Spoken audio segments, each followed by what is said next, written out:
I'm Mark. And I'm Josh. And this is Alter Ego Comics TV for the week of March 2nd, 2016. Can they see me now? They can. Josh is here.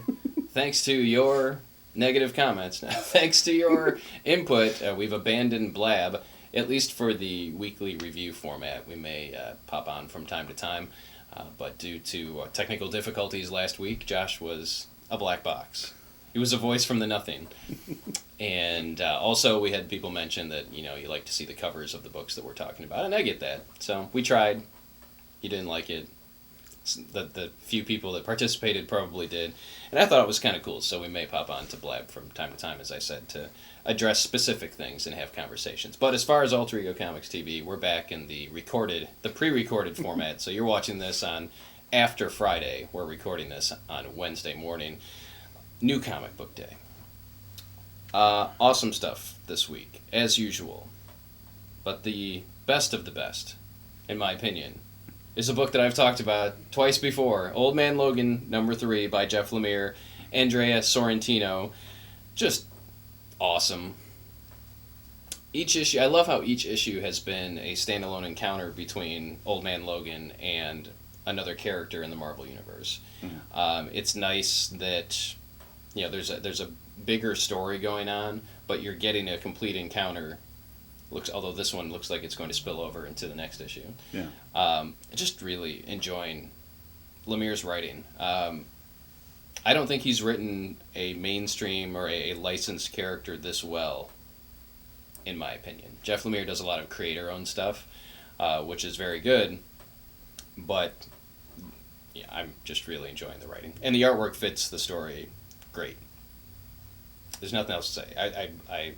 I plugged issue 1, issue 2, and now issue 3. If that doesn't convince you to start buying this book, I may as well quit, because you should be buying it and enjoying it. Please read Murder Hobo Wolverine. Yes.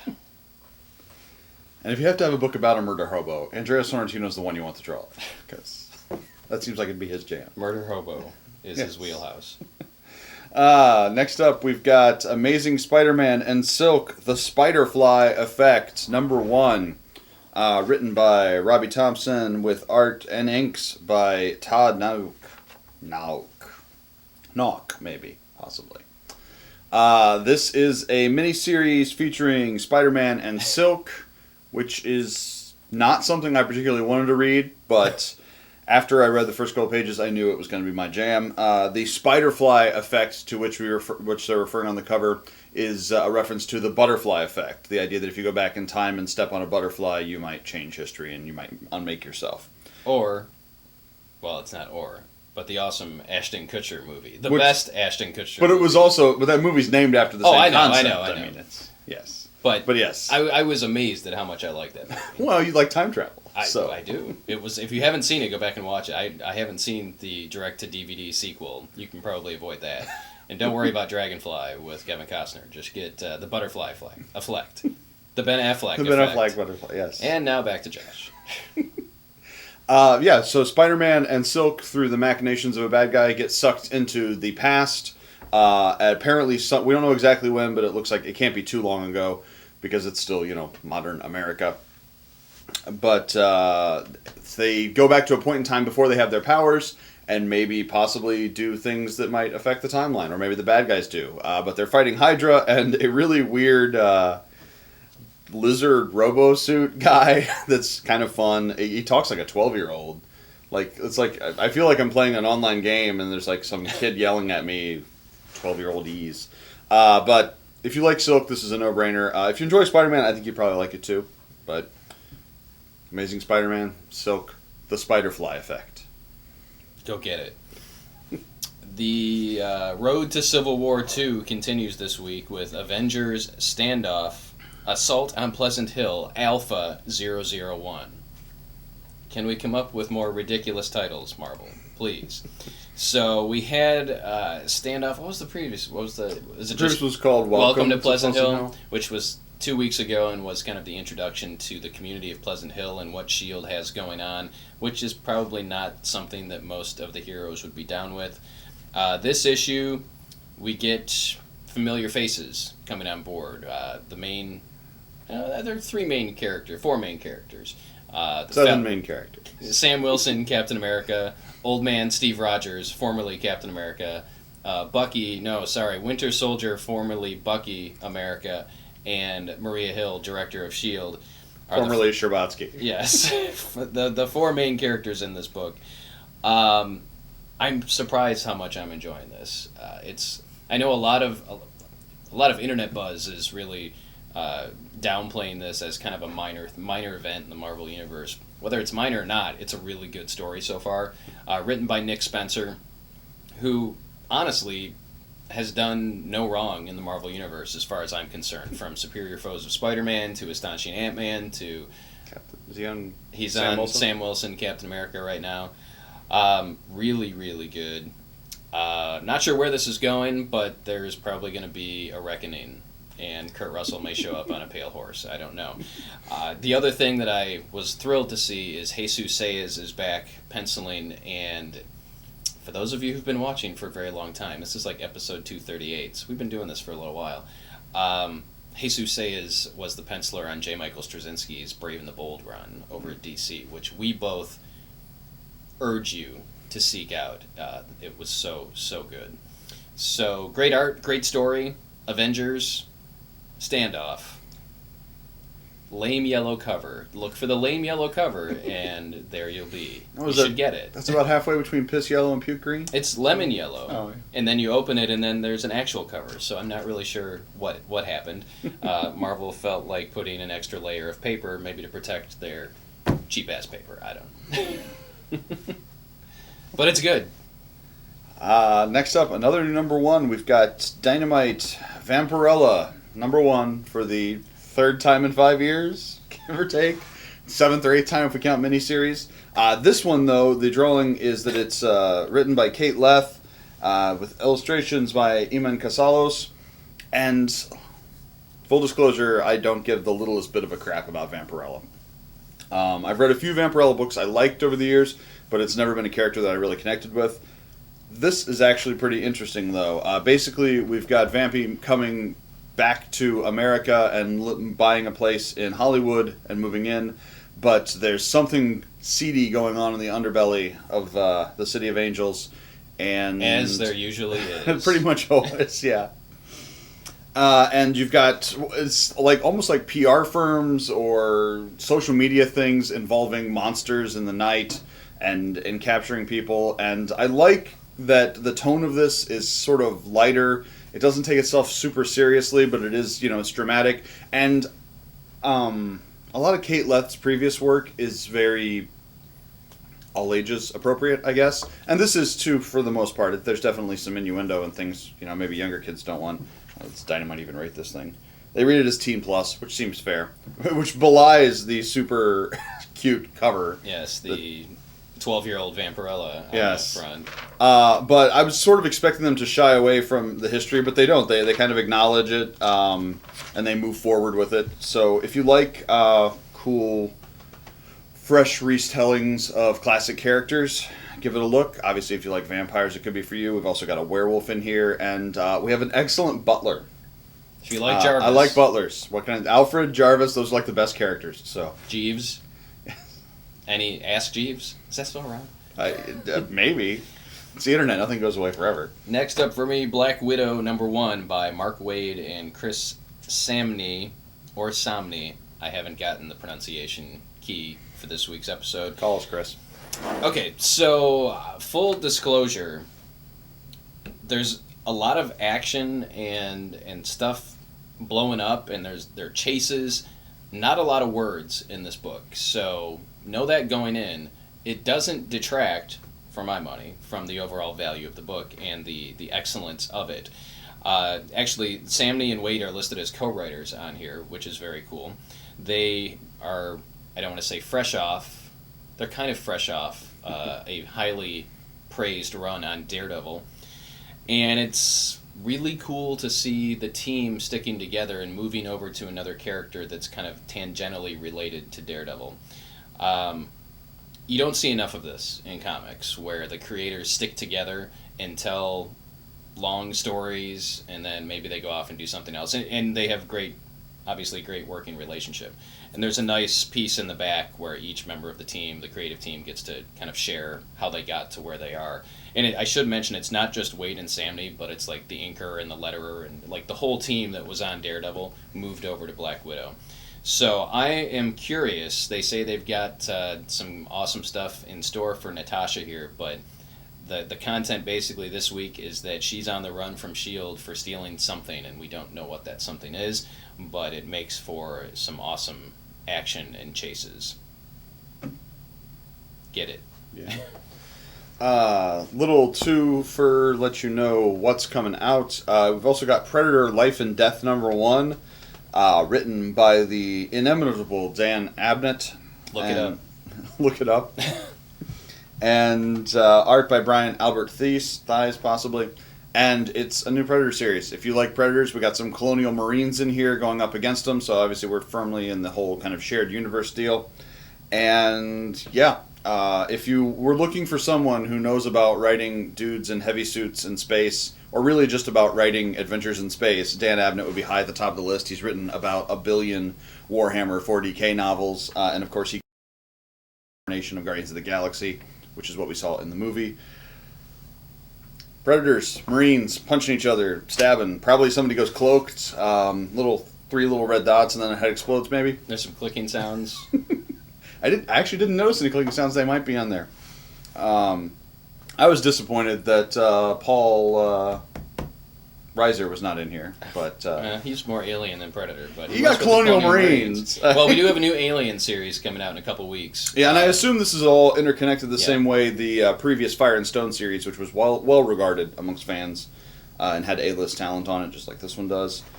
Also, sort of new, Mighty Morphin Power Rangers #1. We had a 0 issue that was super popular about a month and a half ago, and it #1 is now here. You can continue the story of the Green Ranger, written by Kyle Higgins with art by Hendry Prostea. Sup, Hendry? Can we call the Green Ranger Granger? We can. Granger might sue us, but so Mighty Morphin Power Rangers #1. If you've been waiting for it, and I'm some people have. always surprised at how many Mighty Morphin Power Rangers fans there are. You're just a little too old. I am. I'm a little too old for many things, including Power Rangers. But my 6-year-old apparently loves the heck out of them. All right, another kind of FYI, we've got another entry in the line of adult coloring books, which is sweeping the globe, as apparently a form of therapy, and maybe it's calming, meditation. It's a calming effect. So I can't think of really anything much cooler than getting to color Jim Lee's artwork from Batman Hush. So this is the Batman Hush coloring book, Volume 1. Super cool. You know what? And the cool thing about it is it's actually the story. It's not just pages. I mean, the right. word balloons It's are not in there. Complete though, right? Well, it says Volume 1. I don't know what we've got here. I just thought it seemed like it jumped a little. Yeah, 608 to 611. Okay. So it is the first part of the Hush storyline. So if you want to read it and color it, I think it would be really cool for a budding artist or for anybody. In fact, I may get one of these, take it on vacation, and color Batman while I'm decompressing. DC also has a set of 12 colored pencils that we have available at the shop, so not only can you get your coloring books here, you can get your colored pencils. Time to get your paper and your pencils. I feel like calling them DCs is sort of strong. It's a Sergeant Artbat with a sticker on it that says DC exclusive. Okay, it's by Sergeant. Sergeant Shriver. Yes. Sergeant Art. Sergeant Slaughter. Sergeant Art Garfunkel gives us some pencils. They're great for illustrating, drawing, and special effect blending. I do like it when my effects are blended. All right, so we are going to give you a top 5 this week, and if you've been watching for a while, you may have heard this one before. Stop me if you've heard this before. Daredevil returns to Netflix for Season 2 on March 18th, which will be 2 weeks from the day this episode goes up. And we want to kind of refresh our top 5 Daredevil stories because I am still surprised. There are lots of newer readers that aren't familiar with some of the classic Daredevil storylines. Mm-hmm. And not realizing that some of the content that they're seeing in the Netflix series is actually based on stories that are 30 or 40 years old. So the most logical jumping in point, if you're enjoying the Netflix series, is Daredevil Born Again. Correct? Or Man Without Fear. Are we doing them chronologically? I don't know. We can. than Man Without Fear. Yes. Man Without Fear, written by Frank Miller, artwork by John Romita Jr. It's kind of an updating of the Daredevil origin story.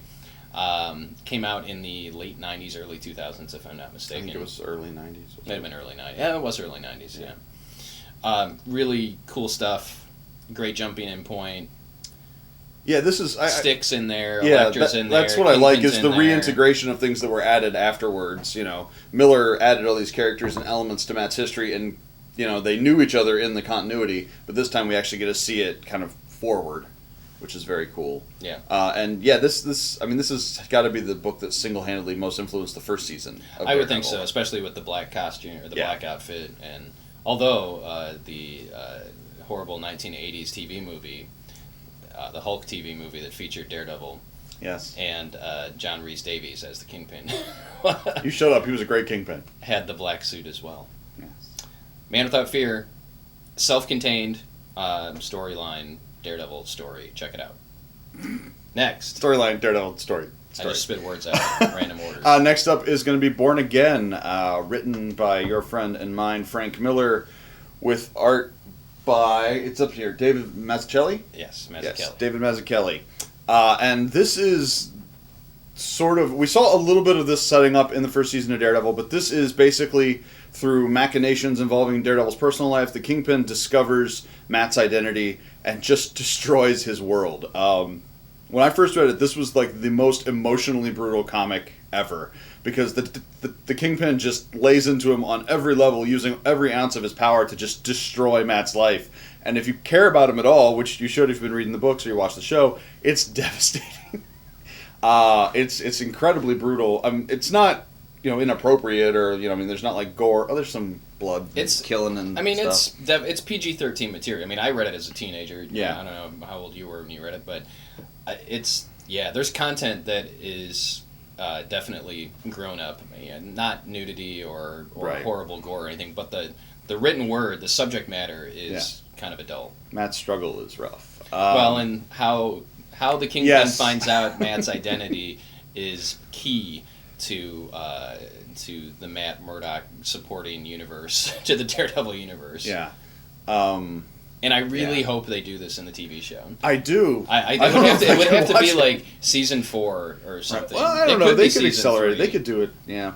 And is this the one where we get the Kingpin in a diaper fighting dudes? I'm pretty sure. Or was that in Born Again? Or in... It doesn't matter. It's been many places. I think it was in Spider-Man, too. Was it Spider-Man? The Kingpin would just wear, like, a sumo diaper and wrestle. And then prove that he was awesome. And say Hassan Chop and just, like, hit people. I don't know. But yes, heavy but epic. Must read. Yeah, and this is, chronologically, was published before The Man Without Fear. This is sort of that era. This is about the same time as Dark Knight Returns and Watchmen. Batman Year One. It was all... Miller was bringing his A game to everything. Not like where we are now. And the darkness of comics was just beginning to bud. So. All right, so we got Man Without Fear, Born Again. Let's go with... Guardian. Yeah, we'll go with Guardian Devil. Written by Kevin Smith, artwork by Marvel Chief Creative Officer Joe Quesada, back in the day, back in the 90s. Under the Marvel Knights imprint, if I'm not mistaken. Early 2000s? Late 90s. Okay. Late 90s. This is another really solid Daredevil story that picks up pieces from Born Again, also introduces new components to the Daredevil mythos, sometimes a little more lighthearted. Kevin Smith has a great way of writing certain characters. His run on Green Arrow was really cool. His Daredevil, and this was right around the same time, his take on Daredevil is great, and he brings with it his knowledge of comics history. So there's some great scenes between Daredevil and Spider-Man. Just really, really good. I enjoyed it. So Guardian Devil. And then these are... You can always pick up any comic and read it and enjoy it. But if you're... For full effect, you're going to want to read those in order. Born Again, then Guardian Devil. And then the next one, which is Daredevil Yellow. This is written by Jeff Loeb with art by Tim Sale. This is part of their Color series, which are Marvel books about feelings that include Hulk Gray, Spider-Man Blue, Cap White, and this Daredevil Yellow. And this is years after the events of Born Again. and after the events of Guardian Devil by a couple years, we have Matt reflecting on the events and the people from there and his relationships to them. And it sounds boring when I describe it like that, but it's not. It's intercut with memories of fights and fights in the current continuity, and it's again really emotional, heartstring tugging stuff, just brilliantly executed by Loeb & Sale. Yeah, I will go to my grave insisting that Born Again, Guardian Devil, and Daredevil Yellow are a trilogy. Yeah. And I don't know if they were intended to be that way, but yes. So I'm going to cheat and give you 2 parting shots because we said top 5, but anyway, I make the rules around here. 2 things that you definitely want to check out, and they stand well on their own. Brian Michael Bendis and Alex Maleev's run on Daredevil is outstanding. It's very dark. It takes the character in a completely new direction, and it was long. I mean, it was like 60 issues. So as I mentioned earlier, having a writer and an artist together for a long period of time to tell a long story that never got old, that's what the Bendis and Maleev Daredevil storyline is. So check that one out. And then if you're looking for a completely 180 from anything that we've talked about, every Daredevil book we've talked about so far is somewhat dark, except for Daredevil Yellow. Just by the nature, the book is heavy, but it's not necessarily dark. Right. Mark Waid and Chris Samney's, also Paulo Rivera and Marcus Martin were involved in the beginning. Their run on Daredevil, Matt Murdock's identity is public. He moves out to the West Coast, kind of sets himself up as a swashbuckling adventurer, kind of a throwback to the early days of Daredevil. But it was fun and different and fresh, and there were still bad threats. There were still emotional storylines. But now that run is over and done with, that's another one that we can pick up the several volumes that they worked on together. So the Waid, Samney, Martin, Rivera, not Geraldo, but Paulo, Daredevil. And if you're in the modern era, the era of the graphic novel, it's so easy to look at the run of Wolverine and go, oh, you should totally read Old Man Logan, which was 4 or 6 issues in the middle, or 12 issues in the middle of an arc, or in the middle of a longer run. And it's so rare that there's stuff that's truly great all the way through. But I would argue the Daredevil run that starts with Guardian Devil, that pretty much leads directly into Bendis. Yeah, it does. Which then leads into Brubaker's run, which is also really awesome. So there's a good 100, 120 issues of Daredevil there that's consistently good by A-list creators. So if you want a long haul read, that's where I'd look. There is no shortage of awesome Daredevil stuff. It's just not being overwhelmed, especially if you're a new reader or if you're just coming in from watching the show. Ask for help. Ask at your local comic shop, and they'll be happy to guide you towards something that's going to fit well for you. But yeah, now I want to go back and read all that stuff. So we have to go now and go read Daredevil comics rather than operate the retail store. We're closed today. We're going to be catching up on Daredevil. That's a lot of reading. The nice thing about it is lots of them are available in the oversized soft covers. The Bendis Maleev run. Yeah, the complete collections. The Bendis Maleev run is 3? Is it 3 volumes? I believe it's 3. Brubaker's 2. Yeah. So they're all there. Yeah. We've got them all, so if you're local, come get them. We're here to help. That's it for this week. If you like this week's episode, please give us a thumbs up on the YouTubes and tell your friends to watch the show if they like good comics. We want to spread the word to as many people as possible about comics that are awesome. So thanks for watching. We'll see you next time.